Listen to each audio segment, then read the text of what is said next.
Akwụkwọ Ọpụpụ isi nke 11.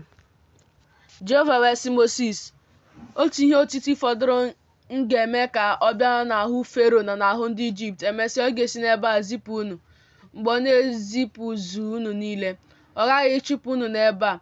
Biko kwuo na ntị ndị m ka ha rịọkwa nwoke ọbụla n'aka nwoke ibe ya na nwaanyị ọbụla n'aka nwaanyị ibe ya ihe ọlaọcha na ihe ọlaedo. Jehova wee nye ndị Izrel amara n'ihu ndị Ijipt ọzọ. Nwoke ahụ bụ Mosis dị ukwuu hinne n'ala Ijipt n'anya ndị ohu Fero na n'anya ndị ahụ. Mosis wee sị, otu a ka Jehova sịrị, dịka n'etiti abalị mụ onwe m ga na-apụ jee n'etiti Ijipt, unu niile eburu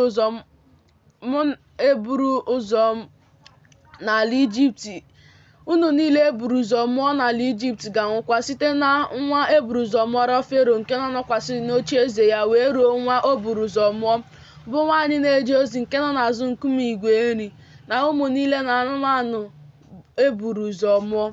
Oke iti mkpu ga-adịkwa n'ala Ijipt niile, nke iti mkpu dịka ya na-adịbeghị, iti mkpu dịka ya agaghị adịkwa ọzọ.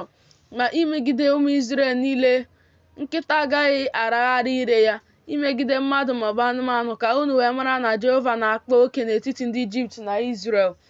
Ndị ohu gị ndị a niile gara ịdakwute m, kpọọ isiala nye m sị, pụọ gị onwe gị na ndị niile nke nọ n'ụkwụ gị. Emesịa, m ga-apụ. O wee si n'ebe Fero nọ pụọ n'iwe dị ọkụ. Jehova wee sị Mosis, Fero agaghị ege unu ntị, ka ihe ebube m wee dị ọtụtụ n'ala Ijipt. Mosis na Erọn wee mee ihe ebube ndị a niile n'ihu Fero, ma Jehova mere ka obi Fero dị ike, o zipụghịkwa ụmụ Izrel n'ala ya.